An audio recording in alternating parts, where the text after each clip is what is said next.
Welcome to Get Wisdom Live with Carl Mollison and Brian Kelly. What if God was also a co-host? What if the historically rare ability to question God directly and get profound answers back has been rediscovered? What would God say to today's sophisticated but deeply troubled world? Get Wisdom Live is here to share those answers with you. Here is Carl Mollison and Brian Kelly.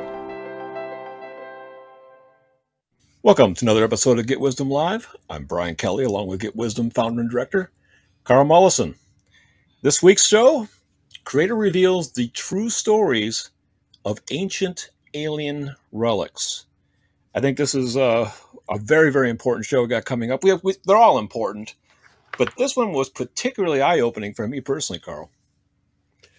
Well, and I share that with you because I've been looking at these for years and years, and I know a lot about the origins and so on. But there's a deeper story here, and that's what we're going to bring out. And I Yes. think this is as powerful a body of evidence as any that we have an ET problem on this planet. No question Well, about it. we'll be sharing the insights from the creator of all it is and what these relics, these ancient megalithic monuments and so on, truly represent. Yes, we got a lot to cover, so we're going to get right into it.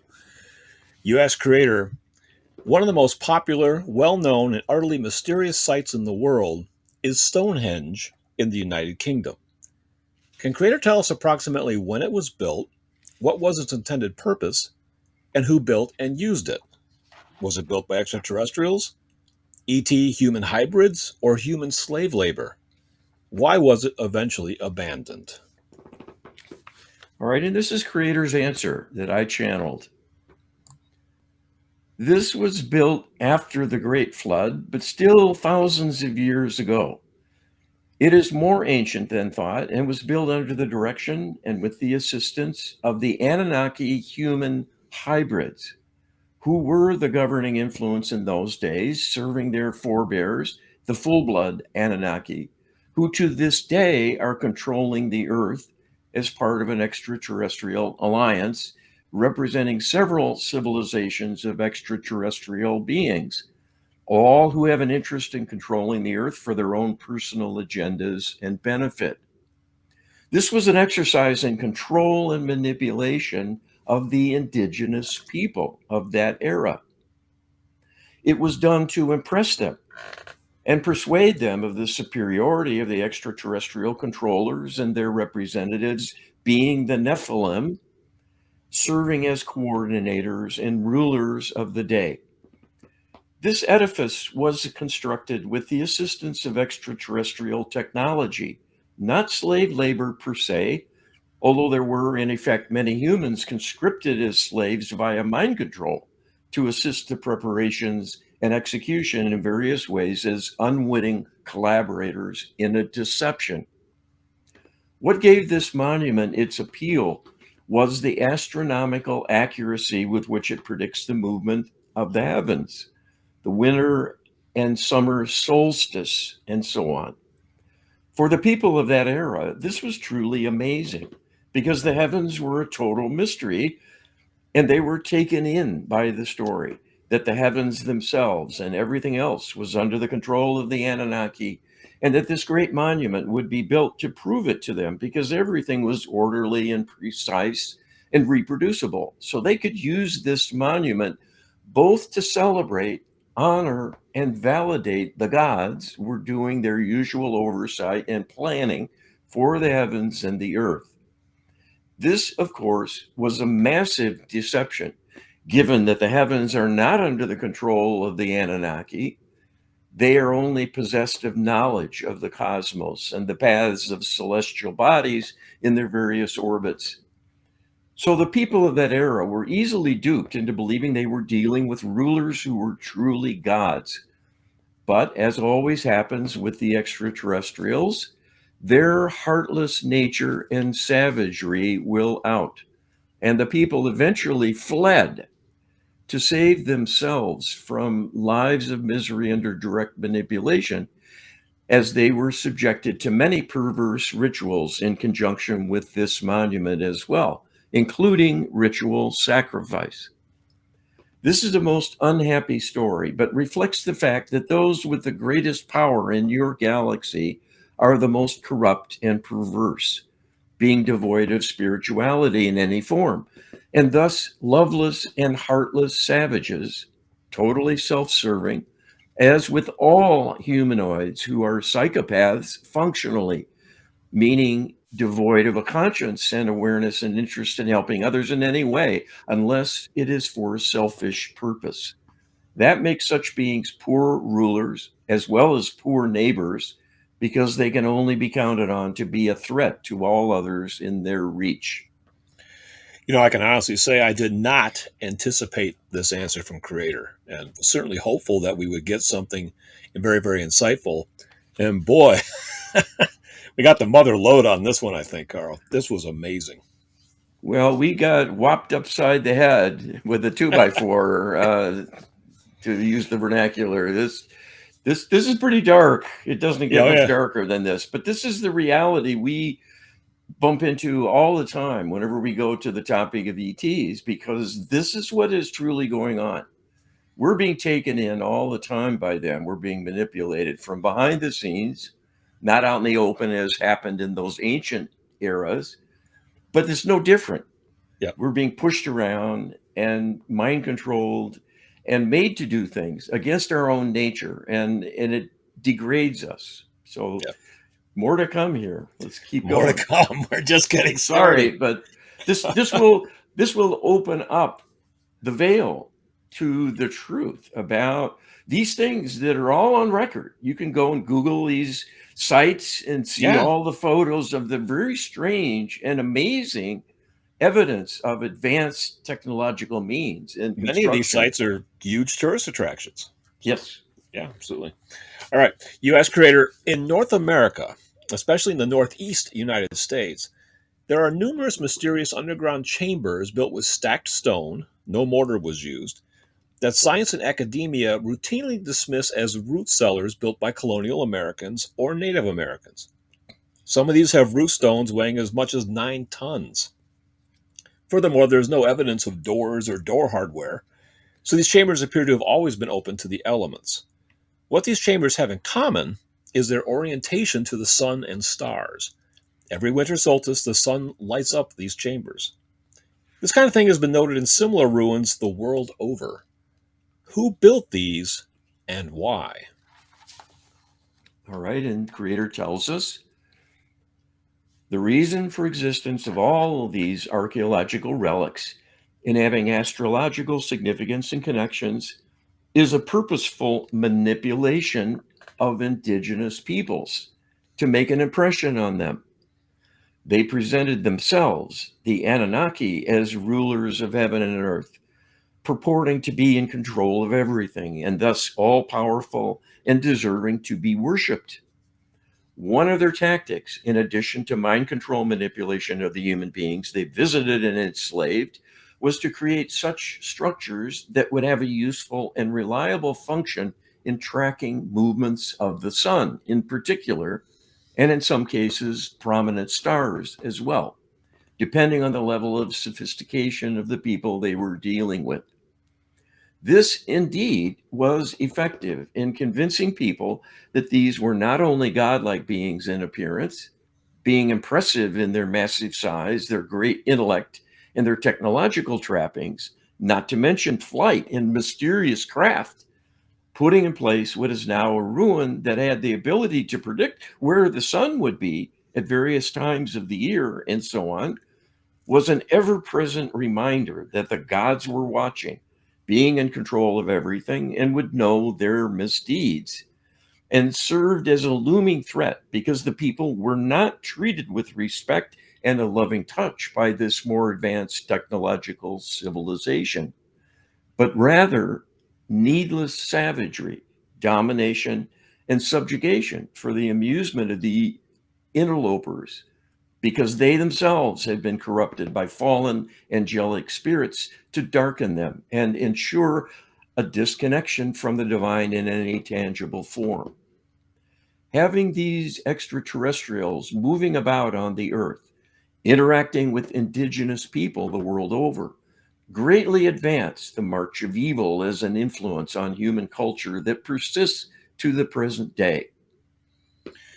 Yeah, this was another amazing answer. I wondered about these artifacts, and boom, here's the answer again. They were built to impress upon the native peoples that the Anunnaki were in charge and that they were in control of everything and that they're watching. Right?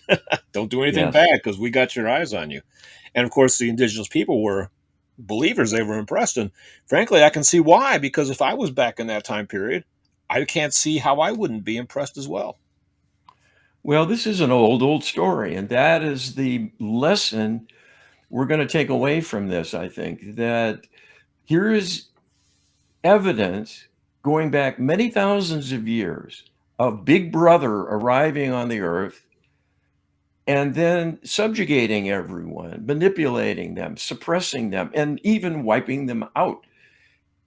People fled or were decimated. And an object lesson people need to be aware of because we're not done with these ETs. No, I wish we They're still were. coming and going, and they have a huge influence on everything. So more ahead here. Okay, U.S. creator Tiahuanaco. I think I got that right this time. On Lake Titicaca in Bolivia is a village known throughout the world for its mysterious Gate of the Sun, ruins of temples, and its pyramid. It also contains strange H stones with a mysterious organic mineral geopolymer matrix. From Wikipedia, it says the giant blocks of red sandstone raise another problem. There are several possible geological sources, but none correspond to the stones of the archaeological monuments. No known quarry is able to provide massive blocks of 10 meters long.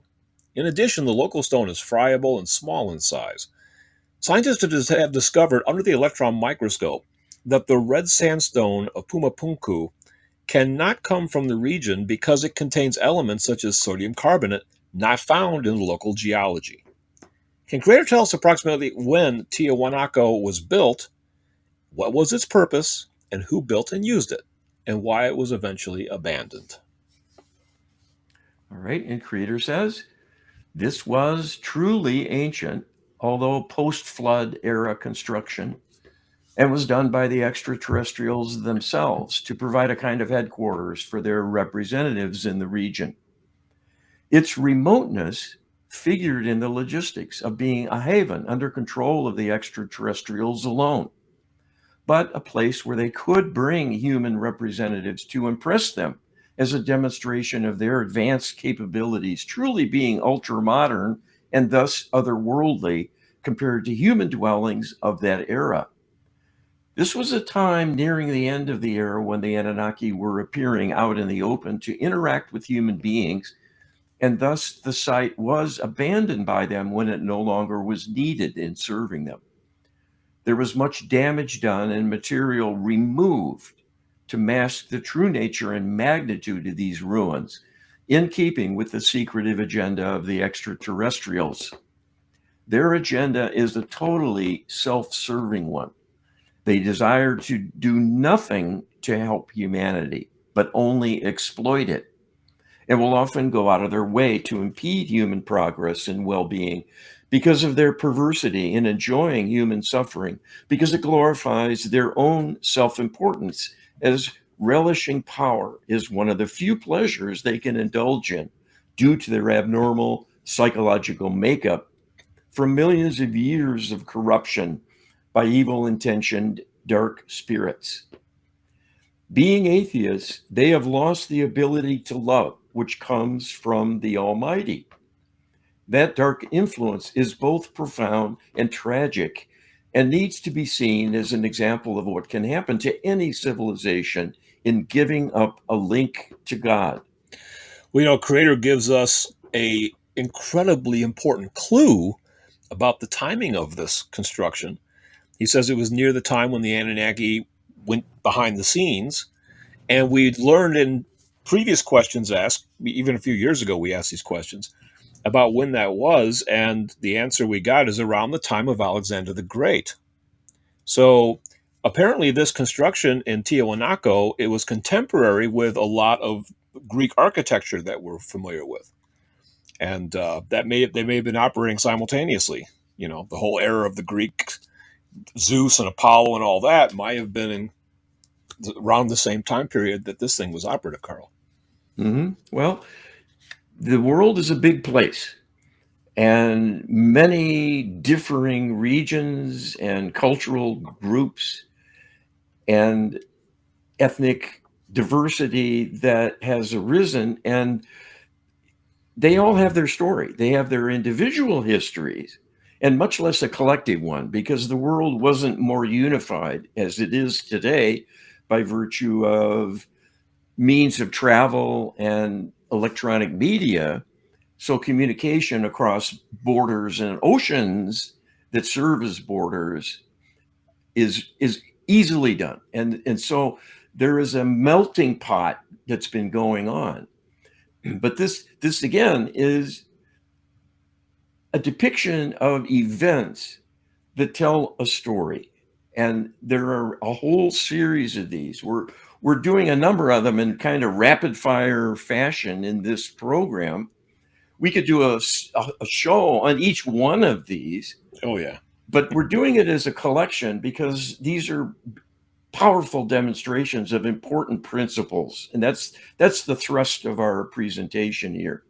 But there's absolutely. a bigger story that emerges from the tale, and it Yeah. is a powerful one, and the evidence I think is quite compelling. Oh, absolutely, absolutely. U.S. creator Moai, meaning statue in Rapa Nui, the language of the native inhabitants of Easter Island, are huge monolithic humanoid figures on Easter Island in eastern Polynesia, 2,182 miles off the west coast of Chile. I mean, Easter Island is probably the most remote piece of land on the entire planet, Carl. Can Creator tell us approximately when these were built, what was their purpose, and who built them? Was Easter Island as isolated then as it is now? Was human slave labor involved? Was it overseen and managed by extraterrestrials directly? Was it simply a make work project for the amusement of the Extraterrestrial Alliance? And Creator answers as follows. These are Creator's words. Your question depicts the unusual nature of these gigantic figures, representing quite an enigma, but clearly existing for a purpose in an organized way, placed in an array that looks out to sea, as though waiting for the gods to return, as they are often presumed to represent by archaeologists. The true origin of these was human more than extraterrestrial, but it is not a consequence of loving worship of a deity or even an extraterrestrial presumed deity masquerading as such. The story is darker and more unfortunate than indigenous peoples simply being duped to accept extraterrestrials as gods and use them as servants. In ancient times, Easter Island was once used as a slave colony because of its isolation. So people were sent there for punishment as part of an elaborate political system in dealing with those who were more unruly and difficult to manage. They were given the task of making the moai, the statues, according to specific instructions as a false representation of deity, but to reinforce the fact that the slaves themselves were vulnerable and only allowed to live in exchange for their servitude in carrying out this imposed task of hard labor. So, once again, a seemingly heroic and superhuman achievement only arose because of extraterrestrial manipulation, pressuring humans to do inhuman things of interest to the extraterrestrials themselves, which served no useful purpose for human beings at all, and thus is a testament only to human subjugation and not a genuine human desire for the upliftment of interacting with the divine in some way symbolically. Wow. Just another amazing answer because the there's really probably no bigger mystery archaeologically on the planet than Easter Island, Carl. And Creator is laying it all out here. This was a slave colony. That, because one of the things archaeologists puzzle over is how was there even enough food on this remote, sparse, desolate island to feed all of the people that were obviously needed to build this stuff? Well, now we Yeah, have the answer, don't we? yeah, If it's a yeah. slave colony, the food was simply brought in by transport.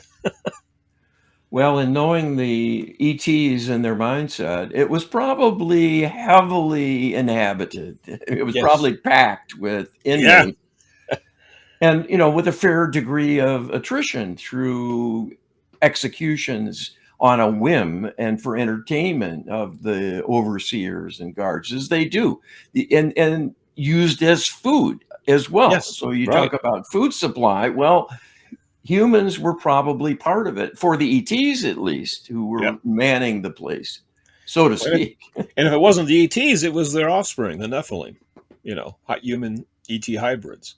Yes. So, but yeah, this really resolves a big mystery. Of course, it's a mystery that probably archaeologists are not prepared to accept by and large, because it opens the door to the whole alien question, Yeah. as Yeah. well as the idea that at that time that there was a larger community that could carry on commerce and have supply ships, either airborne or water based, showing up and dumping off supplies. Yeah.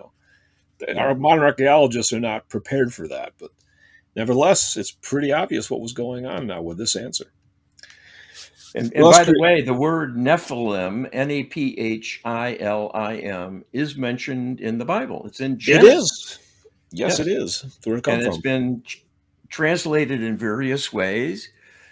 It's translated as the lofty ones. It's translated as those who came down. It's Yep. translated as giants from the sky. This is because of the flexibility and broad meaning of many ancient words, that they were a multi-purpose designation. But it fits the story here. Oh yeah. Yeah, absolutely. Yeah. Yeah, so, check out getwisdom.com. Check out our Get Wisdom Divine Wisdom database at getwisdom.com/db. These questions and answers that you're hearing today will eventually end up in the database, as well as questions from all the radio shows, as well as questions that Carl has been asking going back 5 years now for this project. So there's thousands of answers in there, well over 6,000, probably approaching seven, I would imagine now. Yes. And it continues to grow. So check it out, getwisdom.com/db, and we'll continue with our show. Carl, you asked creator, the Nazca lines are a group of geoglyphs made in the soil of the Nazca Desert in southern Peru. Most lines run quite straight across the landscape, but there are also figurative designs of animals and plants. The combined length of all the lines is over 1,300 kilometers or 800 miles, and the group covers an area of about 50 kilometers. The figures vary in complexity. Hundreds are simple lines and geometric shapes. More than 70 are zoomorphic designs, including a hummingbird, spider, fish, condor, heron, monkey, lizard, dog, cat, and human. Other shapes include trees and flowers. Scholars differ in interpreting the purpose of the designs, but in general, these ascribe religious significance to them. Can Creator tell us approximately when these were built, for what purpose, and who built them? Are these perhaps a more permanent type of crop circle? Interesting idea. Well, this is what Creator says. These are thousands of years old and were built by the indigenous people of the era who had direct contact with the extraterrestrial overseers of the earth. As always happens, they seek to dominate and subjugate people everywhere and do this through a variety of tactics, many involving make work projects. This can be through overt slavery, to force people into endless manual labor that has no true practical purpose, but sometimes it is simply to create a false religious ritual and practice that becomes a major focus and effort of the gullible, who are amazed and overwhelmed at the spectacle of extraterrestrial might and take seriously their suggestions to embrace such notions. The end result is carrying out rituals that do nothing for the humans themselves, who do not realize they are secretly being mocked and laughed at behind their backs by the extraterrestrial controllers, who are simply putting them through their paces as an amusement and pastime. All of that wasted motion and effort is a distraction and a diminishment of the people themselves. And that is the point, to take them away from any kind of use of their own faculties, to reach out with their non local consciousness and use the power of their minds in harmony with lofty ideas that could be counter to the wishes of the extraterrestrials wanting to dominate them. By giving the indigenous people a meaningless ritual to follow, it serves as a kind of disinformation and misdirection that will disempower them ultimately. And that is the point of the exercise and its greatest benefit to the extraterrestrials themselves. People who come together to worship idols and pagan symbols, for example, will not be doing other mischief that could have real power to confront the powers that be and their subjugation of humanity. So the people of the era were tasked with paying homage to the gods, in other words, themselves, as powerful extraterrestrials having the power of life and death over everyone through their savagery. And so these designs grew and grew in number and complexity, with feedback from the Anunnaki overseers spurring them on to even greater efforts, with false declarations of their importance in gaining favor.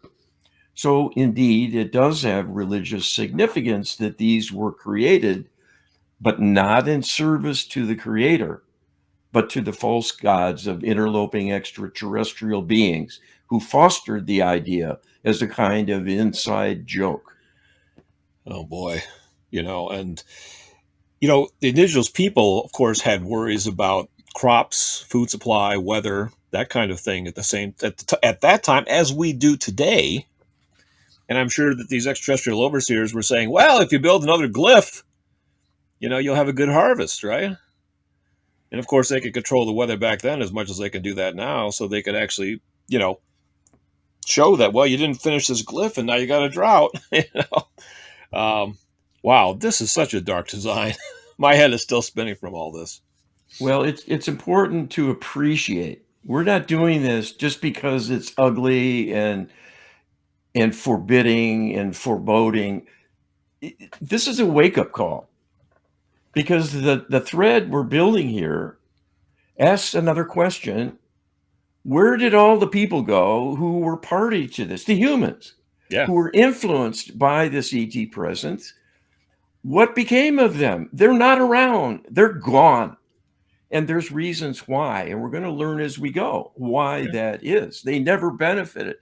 Nowhere on the world is there a legacy that's handed down up to the present time describing a beneficial interchange with yeah. friendly, if not loving, support from vastly superior beings who came here. Only No, death, destruction, and sadness were the result. yeah. We see that in the Old Testament too. The jealous God, right?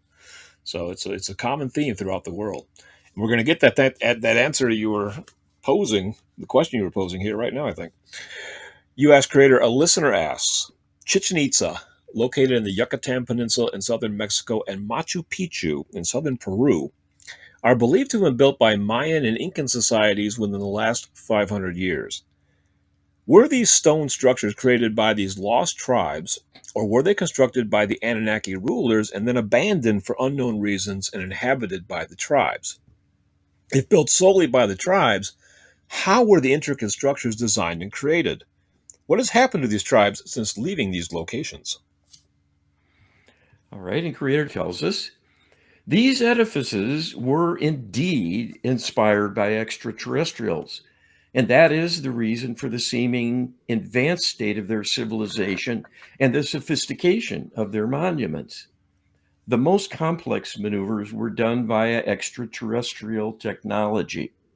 A good example is the way the stones in Machu Picchu were shaped quite perfectly and seemingly on the spot, on site, because they are not uniform blocks of a fixed size that could be done as in a factory and then brought to the site and simply stacked in place.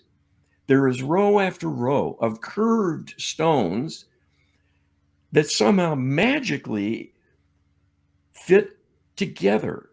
And as anyone knows who is gathering stones, such does not happen in nature alone, nor would a quarry be able to create such complex arcs and angles in a deliberate way and keep everything straight during transport to a distant location and then refit it in place to a planned architectural wall, for example.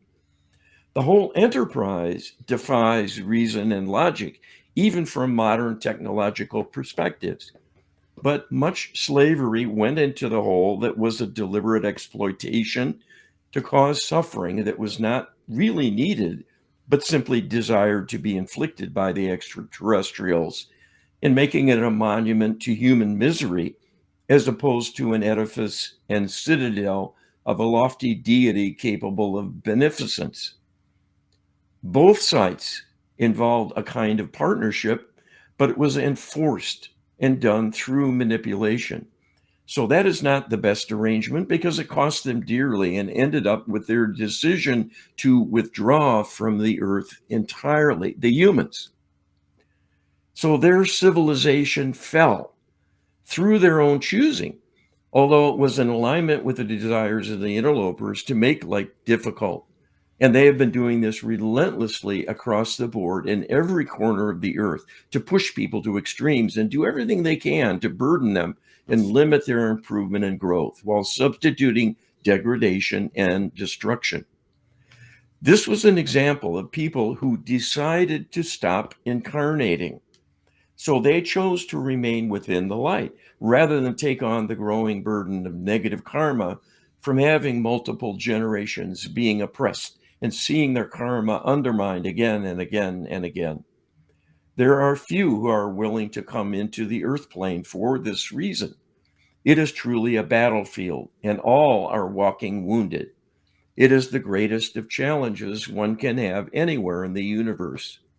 So we are not judging, we are simply remarking that this was a very carefully studied and considered decision that was made and agreed on all sides, that it was appropriate for these individuals who had already sacrificed much and been caused to suffer severely again and again by the interlopers.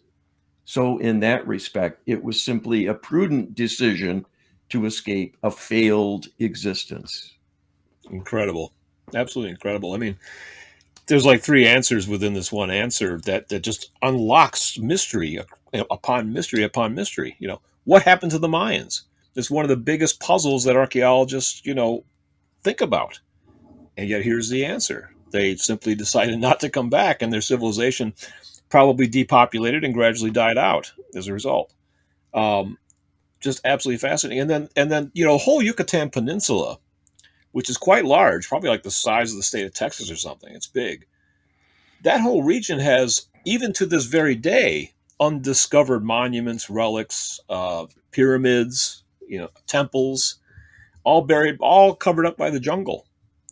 Thousands of them. It's an amazing landscape, and yet because of the jungle and because of how hostile it is and difficult it is to get in there, it's still to this very day a mystery. So unbelievable. Really, there's so much being revealed here today, Carl. It's amazing.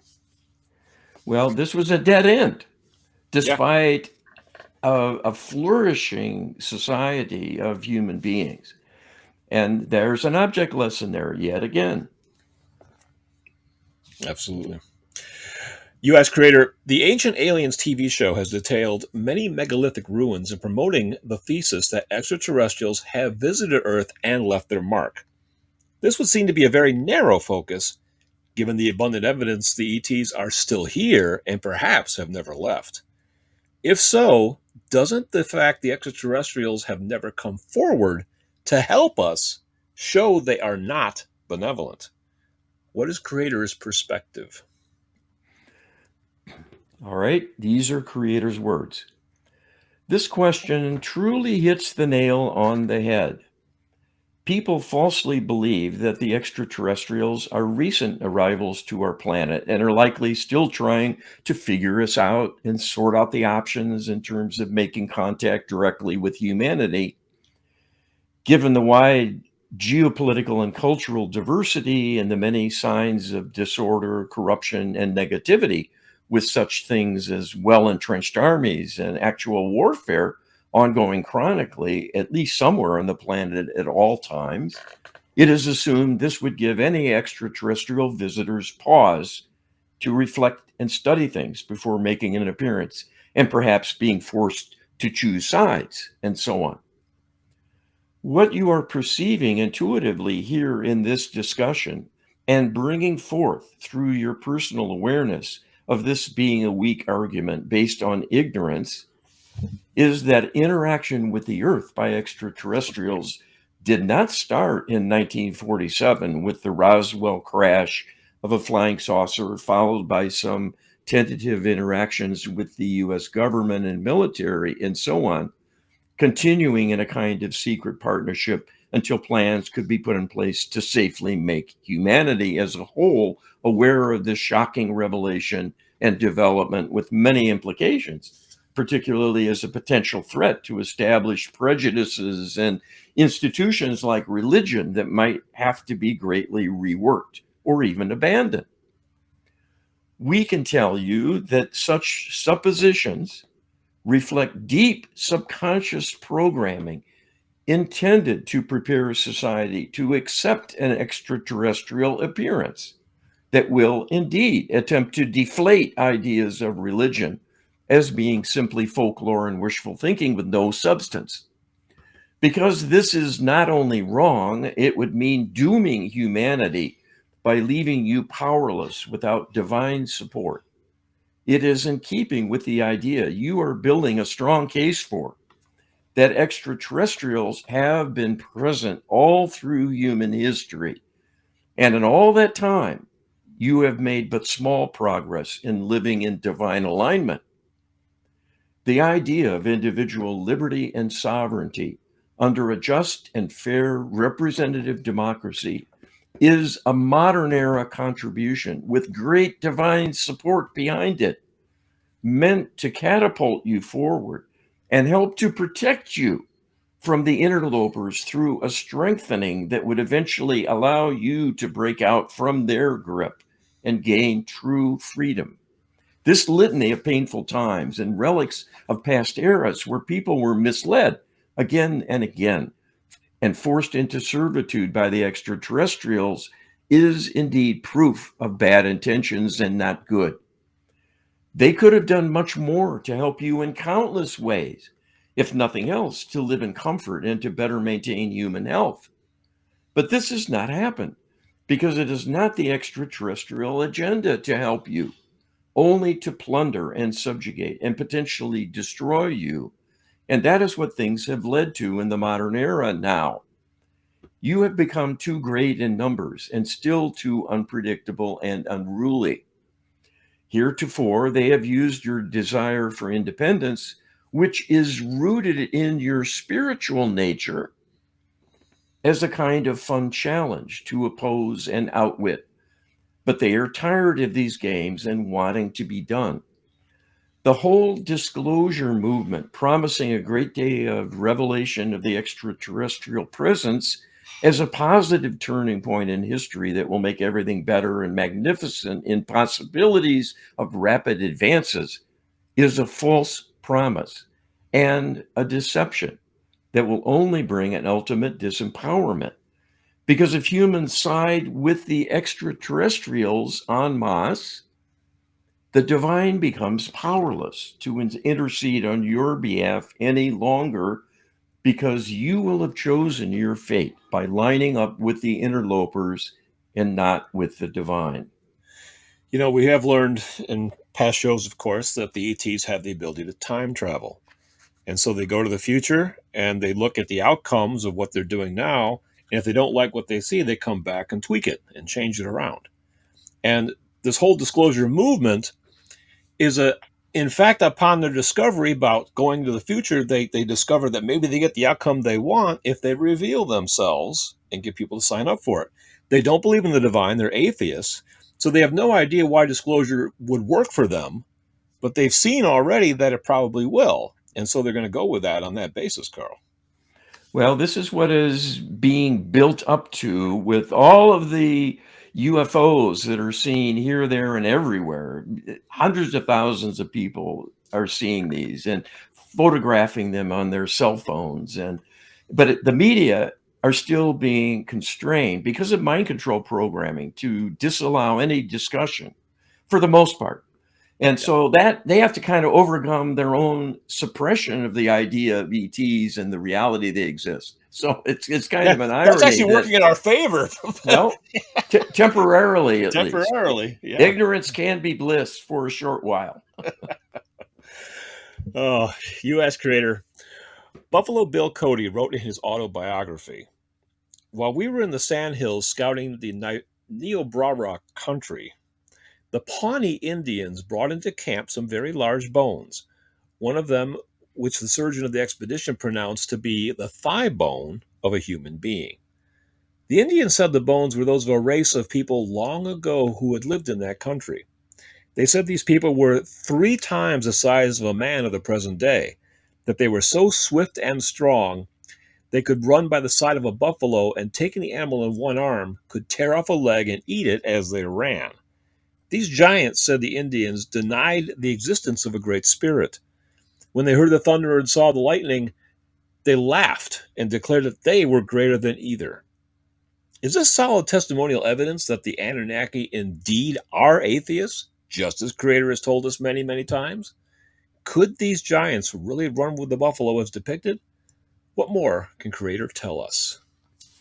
All right, this is kind of an interesting one. It's not an ancient relic, but it's kind of historical accounts of things witnessed by indigenous people.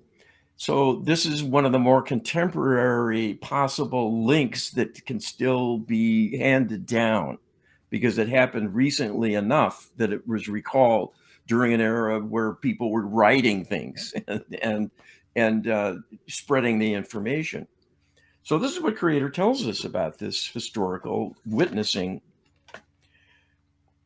This seeming tall tale or folklore from Native Americans was indeed reflecting ancient knowledge of the race of giants on the earth in those earlier times, being the Anunnaki in actuality, as well as Nephilim, offspring of Anunnaki human mating. Being 3 times in stature that of a man, the Anunnaki were indeed imposing and being well built, highly muscular, and with tremendous strength, would indeed represent an impressive sight.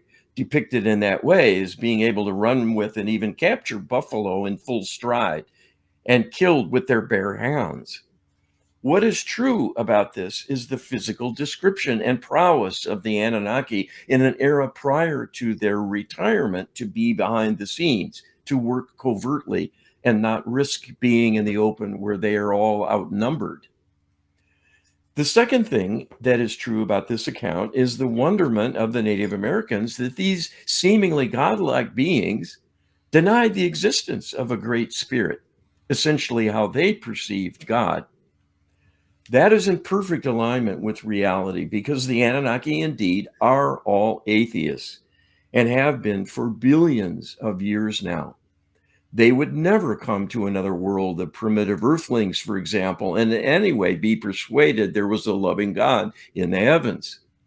That is impossible for them to accept at this stage in their thinking. They need a tremendous amount of healing to recover from being so greatly disconnected from an awareness of the Creator. The third thing that is true and revealing in this ancient story, being passed down through the generations, is the seeming indifference of the Anunnaki to the natural forces of thunder and lightning. And that too is in keeping with the reality that, unlike Native Americans, they viewed these products of weather as personally unimportant, understanding them scientifically as they do. not as portents of divine unrest and disapproval that ought to make them cower. The Anunnaki are quite masterful, as you know, in controlling weather and even creating extreme potentiation of weather in an unnatural degree, as with tornadoes and hurricanes that are not natural at all.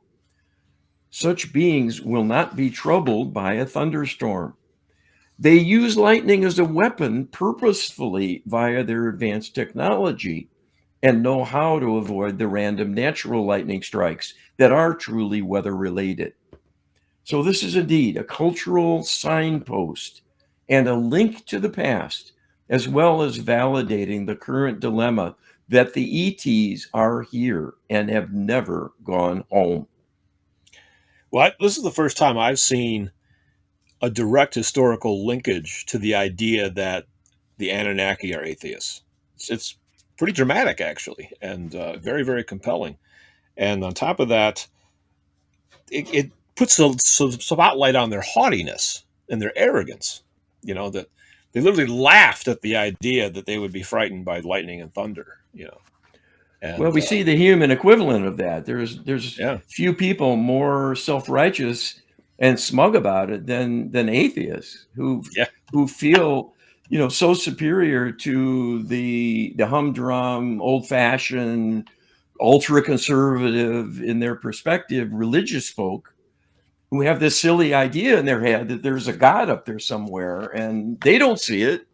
no, yeah, So it's obviously nonsense because they're smart. They're smarter than the religious folk who get taken in by the folklore and so on. And so we're on the same slippery slope as the ETs went down. We know a lot about this. yeah, It's no accident this is going on because we're being influenced by them. yeah. It's an object lesson because this is where atheism is headed. You're headed to them.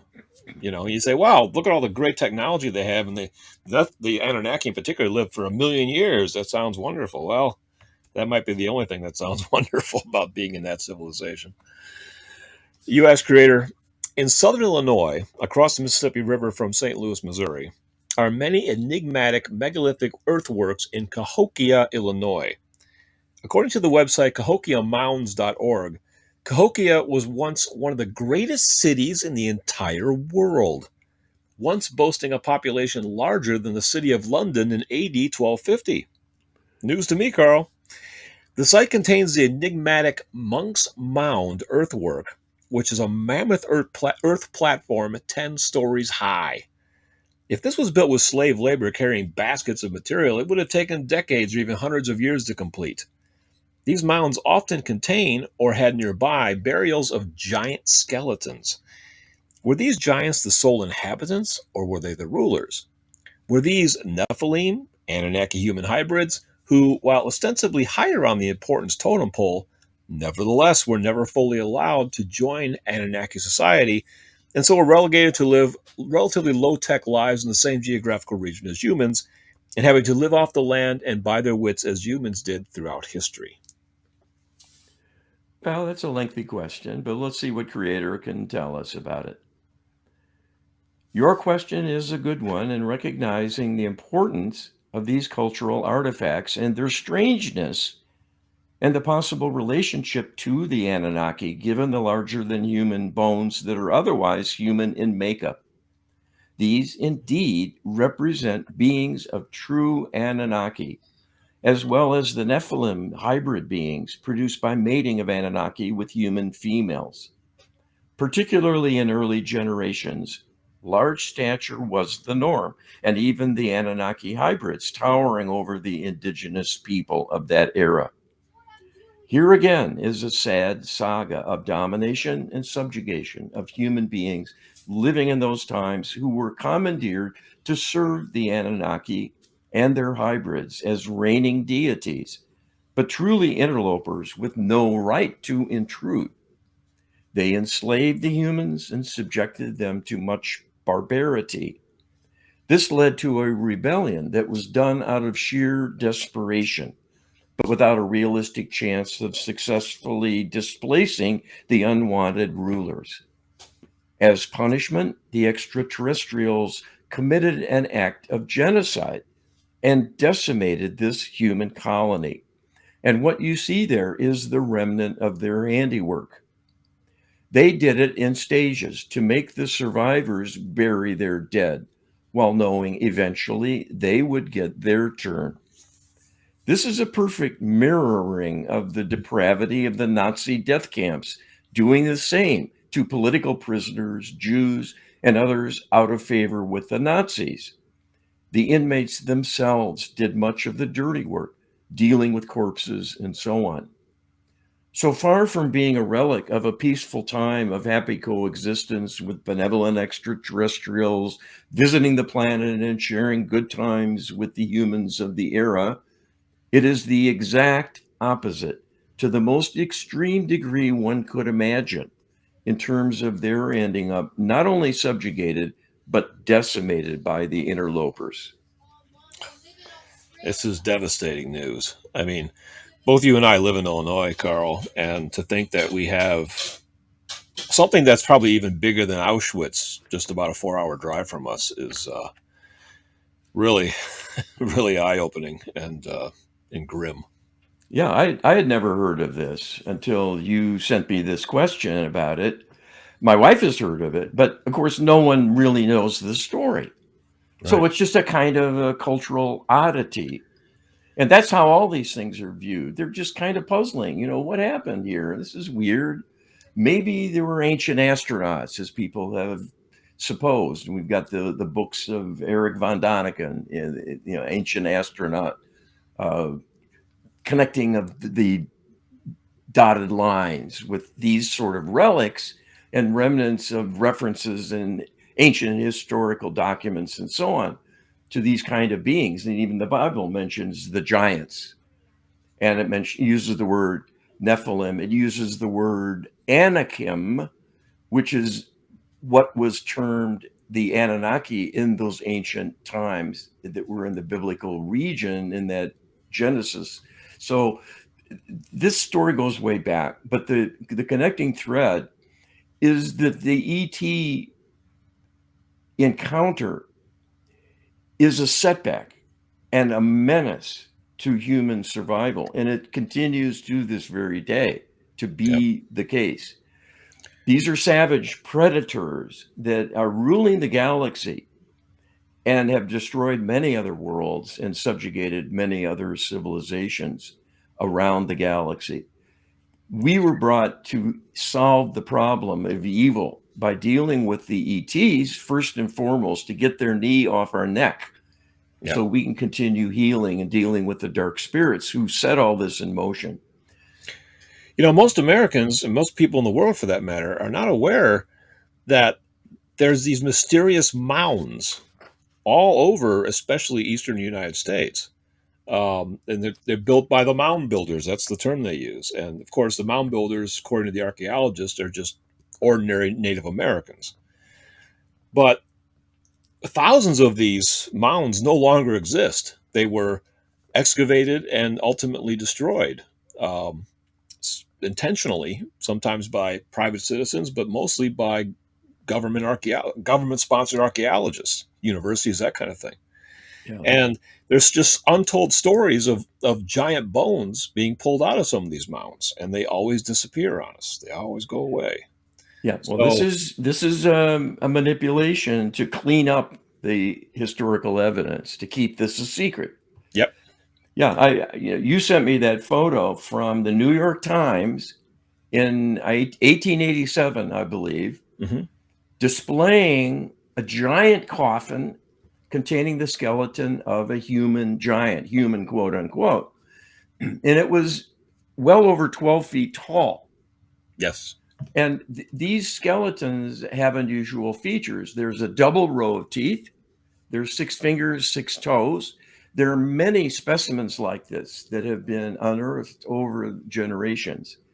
So the historical evidence is quite strong. There's something real going on. It's not Yes. just some random mutation, and occasionally we have a giant in our midst, just as a happenstance of genetic, distortion. This All is right. a race of beings. Yes. Very different race. Similar. genetically compatible, but not human. You ask Creator, the fact humanity has so much history utterly lost to most of us suggests something sinister is responsible. Can Creator share with us how empowered prayer and the Lightworker healing protocol will bring about the healing needed to resolve the real problem behind our lost and forgotten history, and perhaps eventually even restore knowledge of that history in great detail? All right, and Creator says, the test underway in the vast experiment that has happened all through the history of your entire galaxy has been to explore the idea of whether, given greater latitude from oversight by the law of karma to quickly punish any misguided thinking or wrongdoing or misalignment, that this could give rise to evil, a growing selfishness, and that greater latitude used to serve the ego in an unhealthy and destructive way. Unfortunately, that has arisen as a problem. First, with the fallen angelic spirits who turned away from love and light out of ego, wanting more power, more autonomy, and more latitude in gaining pleasure for personal reward. And that became a slippery slope. And the fall from grace was quite profound. They have gone on to infest multiple extraterrestrial races, and that has corrupted them and caused them to become disconnected, even from an awareness from the divine at this point. And they have become functional psychopaths as a consequence, devoid of an ability to have love or compassion, only interested in serving themselves and acquiring personal power. They will only cooperate with others if they are forced to do so, and it is in their self interest to cooperate, even if grudgingly. This is no way to live, but it has gone on for billions of years among the Anunnaki and a series of other civilizations created to bring healing for the problem. Unfortunately, those civilizations, chiefly now the Arcturians and the reptilians, have had the same fate.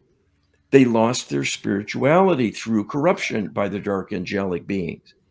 They live by their wits and have avoided annihilation by the Anunnaki and instead have a kind of loose alliance, partnering with them to plunder and subjugate worlds like the Earth.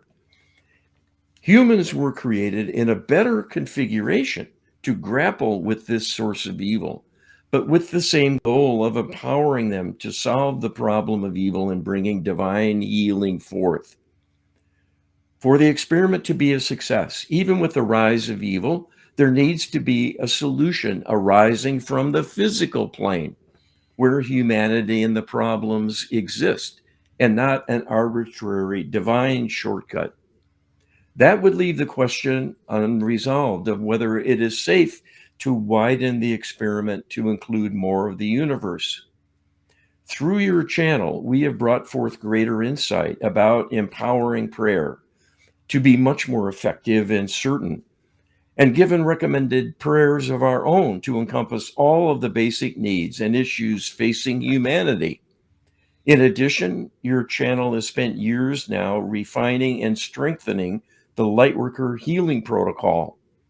That is a series of requests for divine assistance for all manner of corruptions, negative influences, degradations, and even self inflicted negativity that will undermine a person as surely as an outside attack on them.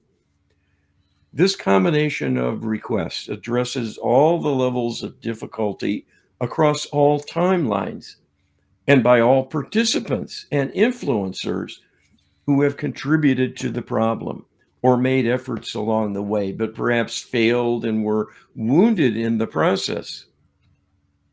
The totality of humanity desperately needs healing and upliftment, but the way this enterprise will achieve victory over evil will be through its unique focus and prioritization of healing the interlopers as the first order of business. You will never heal humanity unless the interlopers are first dealt with. There can be no slave masters and slaves if all are seen as equals and share in everything in a fair and equal fashion. Healing and nothing else can bring that about. That will require a divine intervention to implement. If you take up this challenge, you can be a healer and helper within the privacy of your own mind with no risk to you, as your connection to the divine will be hidden from the interlopers. But your voice, your intention will be a vote for human survival and the rescue of the predators as well. So they are raised up and no longer a threat. That you can bring about. And if you do not, will suffer the consequences along with all others who have tried but fallen short. That need not happen if enough people are true in their origins and know they are here for an important purpose and want to help. We can assure you this is why you are here and, in fact, have been chosen. So you are open minded enough to heed the warning and answer the call to duty for all in alignment with the divine. Creator says it. The solution to evil has to arise from the physical side. It has to come from us. And you're physical, and you helped to bring forward the Lightworker Healing Protocol, Carl. That's the solution to this. It's a partnership with Creator, but it arose from the physical side.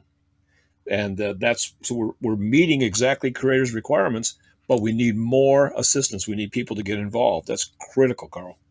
There needs to be a quorum, enough human intention wanting these very things, not just wanting to feel better and to be healthy and happy in a vague sort of way. That won't do it. There needs to be some specificity to target the real issue, which we're revealing here. And you can do this just on your own. You don't have to join our tribe. You don't have to sign up and be a card carrying, get wisdomer. You can do this just on your own, in your own way. Use our materials as a guide and put your heart into it, and things can happen. You can download for free our empowered prayer book, getwisdom.com/prayer. And you can learn about the Lightworker Healing Protocol in detail by downloading our LHP ebook, getwisdom.com/LHP. That's all we have for this week's Carl. This week's show, Carl, not this week's Carl. Thank you, everybody. We'll see you next week. All right, be well.